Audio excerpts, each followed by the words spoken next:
ustedes. Lectura del Santo Evangelio según San Juan. Gloria a ti, Señor Jesús. Nuestra lectura está tomada del capítulo 6, versículos del 54 al 68. Mis hermanos, en aquel tiempo, cuando Jesús enseñaba en la sinagoga, les decía: el que come de mi carne y bebe de mi sangre, vive de vida eterna, y yo lo resucitaré en el último día. Mi carne es verdadera comida y mi sangre verdadera bebida. El que come mi carne y bebe mi sangre, permanece en mí y yo en él. Como el Padre, que es vida, me envió y yo vivo por el Padre, así quien me coma vivirá por mí. Este es el pan que bajó del cielo, pero no como el de vuestros antepasados que comieron y después murieron. El que coma este pan vivirá para siempre. Así habló Jesús en Capernaum, enseñando en la sinagoga. Al escucharlo, cierto número de discípulos de Jesús dijeron: este lenguaje es muy duro, ¿quién querrá escucharlo? Jesús se dio cuenta de que sus discípulos criticaban su discurso y les dijo: ¿les desconcierta lo que les he dicho?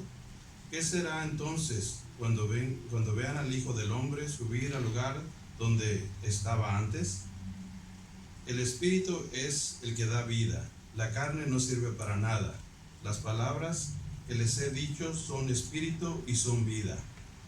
Pero hay entre ustedes algunos que no creen, porque Jesús sabía desde un principio quiénes eran los que no creían y quiénes lo iban a entregar. Y agregó: como he dicho antes, nadie puede venir a mí si no se lo concede el Padre. A partir de entonces, muchos de sus discípulos se volvieron atrás y dejaron de seguirlo. Jesús preguntó a los 12: ¿quieren marcharse también ustedes? Pedro contestó: Señor, ¿a quién iremos? Tú tienes palabras de vida eterna. Mis hermanos, esta es palabra del Señor. Gloria a ti, Señor Jesús. Pueden tomar asiento.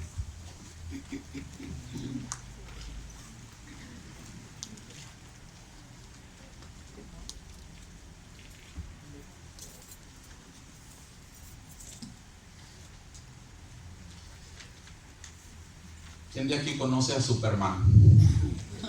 A ver, yo conozco a Superman. ¿Quién lo conoce? No tengan vergüenza, yo sé que sí lo conocen. A ver, ¿quién conoce a Batman? Okay. Al Captain America. Todos lo conocemos, ¿verdad? Y de cierta manera, mucha gente hace de ellos sus ídolos, ¿verdad?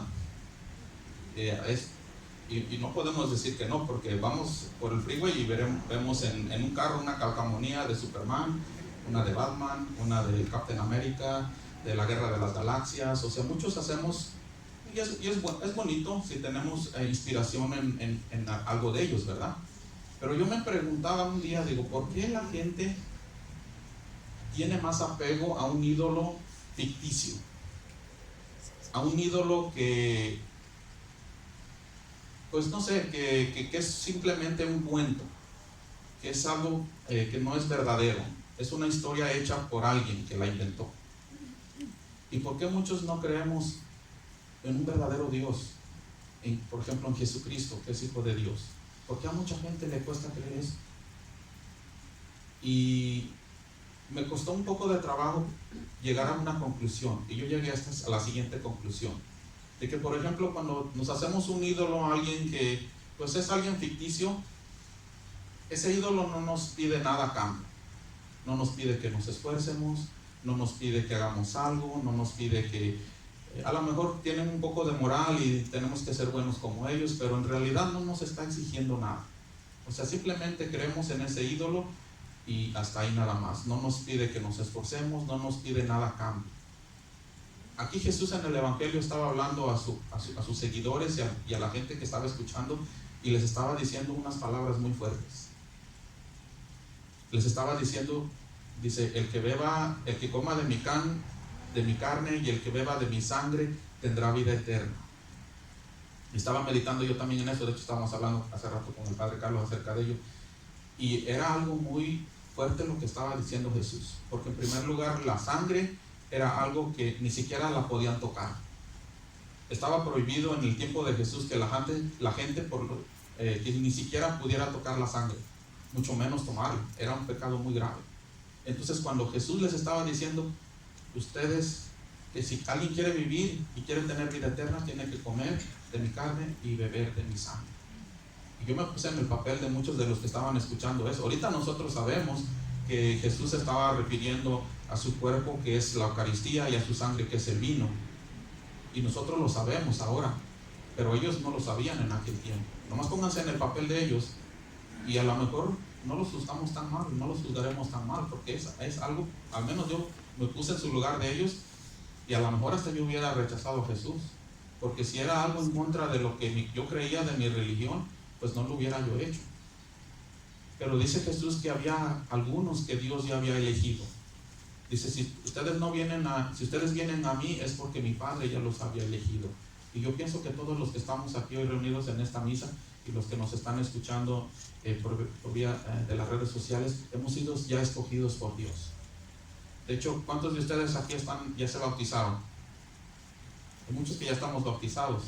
Y yo pienso que cuando tú ya estás bautizado, ya estás marcado, ya estás ungido por Dios, ya eres un elegido de Dios. Ahora, muchos, dice Jesús, muchos son los llamados, pero pocos son los elegidos. Los que andaban siguiendo a Jesús, cuando escucharon esto, dice el Evangelio que muchos se fueron. Dice, ¿quién puede entender? ¿Quién puede comprender estas palabras? Hoy en día, hermanos, muchos de nosotros buscamos tener vida y tener alegría en cosas materiales. Por ejemplo, yo siempre me pongo de ejemplo, y yo recuerdo, antes de venir a la iglesia, yo sentía un vacío en mi interior. No importa lo que hiciera. Les platico que yo tenía ilusiones cuando llegué de México de encontrar un buen trabajo. Con el tiempo encontré un buen trabajo. Gracias a Dios todavía sigo trabajando ahí. Tengo 25 años trabajando ahí. Me ha ido muy bien. He podido con esfuerzos poder ir dando los paguitos para una casa. Pero cuando ya había logrado todo eso, aún así tenía un vacío en mi interior. Yo no sabía qué era. No importaba lo que hiciera. De hecho, un tiempo me puse a decir que iba a hacer un pequeño negocio. Algunos de ustedes ya les he platicado eso. Empecé a comprar iPods. ¿Se acuerdan de los iPods? Dije, voy a comprar iPods descompuestos, los voy a arreglar y los voy a vender. Y pues empecé a comprar iPods. Y luego que no iPods, y luego que fue plata de segunda usada, y dije, eso voy a hacer. Y una cosa tras otra. Pero cada vez que emprendía yo algo nuevo, después de que ya lo tenía y lo estaba yo haciendo, seguía ese vacío en mí. Y pensaba encontrar y llenar ese vacío con muchas cosas. Y no fue hasta que yo vine aquí, a esta iglesia, a Misioneros del Amor de Dios, donde empecé a conocer a Dios y empecé a darme cuenta que el vacío que tenía en mí no lo iba a llenar nadie. De cierta manera yo estaba haciendo de mis ídolos las cosas materiales. No sé, un pequeño negocio, a lo mejor mi casa, a lo mejor mi familia, a lo mejor mi trabajo. Lo estaba haciendo un ídolo porque estaba pensando que esas cosas me iban a dar la verdadera felicidad y la verdadera paz. Y no fue así. No fue hasta que yo conocí a Dios y empecé a venir a la iglesia, empecé a tener una relación con Él, es que ese vacío se empezó a llenar. Y Jesús lo dice en el Evangelio. Dice que la carne no tiene ningún sentido sin el Espíritu. Nuestro ser, nuestra carne, si solamente vivimos por la carne, nuestra vida nunca va a tener sentido. Siempre vamos a estar vacíos. Ese único vacío, ese vacío que tenemos en nuestro interior, el único que lo puede llenar es Dios. El Padre Carlos en sus enseñanzas nos los ha repetido muchas veces, todo el tiempo, y a veces se nos olvida. A veces nos enfocamos más en los problemas, nos enfocamos más en nuestra situación, nos enfocamos más en nuestros hijos, en nuestro esposo, en el trabajo, y se nos olvida que el que tiene el control de la vida es Dios, nadie más. Yo los invito, hermanos, hoy en este día, si alguien de repente aún se siente vacío, es tiempo de analizarnos. Y de hecho ese es el trabajo de cada uno de nosotros como seguidores de Jesús. Tenemos que estar constantemente analizándonos y constantemente estar en oración con Dios para que Él nos haga ver en qué necesitamos mejorar, en qué necesitamos entregarnos más a Dios. Porque cada uno de nosotros, créanme, somos personas muy diferentes y muy únicas. Y cada uno de nosotros tenemos un área en la que podemos crecer más, o en las que ya hemos crecido bastante y necesitamos por ese lado irnos más despacio, pero hacer un esfuerzo más en otro lado. Ese es el verdadero esfuerzo que requiere seguir a un verdadero Dios. Un Dios que no nos va a fallar. Los demás ídolos son pasajeros. Los demás cosas en las que nos enfoquemos se van a terminar.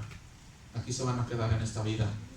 Pero el verdadero Dios con el que vamos a vivir por la eternidad, y dice Jesús eso, que el que se llene de Él por medio de su Eucaristía y por medio de la Santa Eucaristía y del vino, pero también de Él en espíritu.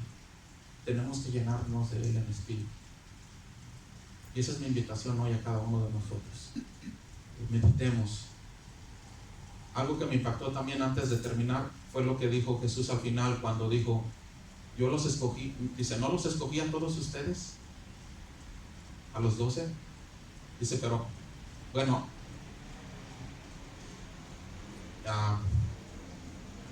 quiero aclarar un poquito. Lo que les voy a decir está adelantito de lo que leímos, y si lo quieren lo voy a dejar de tarea para que lo lean. Pero adelantito donde termina el Evangelio, donde dice Jesús, aquí dice Pedro: ¿a quién iremos, Señor, si solo tú tienes palabras de vida eterna? Cuando Jesús le pregunta: ¿ustedes también me van a abandonar? Y Pedro les dice: ¿a quién iremos, Señor, si solo tienes tu palabra de vida eterna?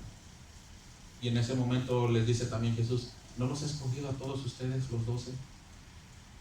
Dice: pero más sin embargo hay uno de entre ustedes que es un demonio. Y eso a mí me impactó bastante, porque Jesús vio el potencial en esos 12 hombres y los escogió a los 12. Pero más sin embargo hubo uno que yo pienso que él mismo decidió no seguir o no obedecer o no creer lo que Jesús estaba prometiendo. Y eso nos puede pasar a nosotros. Eso fue lo que más me impactó. No que haya sido Judas el que lo traicionó y que él haya hecho lo que hizo, sino que lo que me impactó, que yo puedo ser también un Judas. Y eso me puso a mí alerta. Digo: ¿sabes qué? Si Jesús los escogió a los 12 y Jesús me ha escogido también a mí, yo tengo que tener cuidado. Y es por eso que tenemos que estar constantemente analizándonos y constantemente viendo cómo está nuestro compromiso con Dios, con Jesús, y pedirle sobre todo ayuda a Él. Él no las da si nosotros se la pedimos.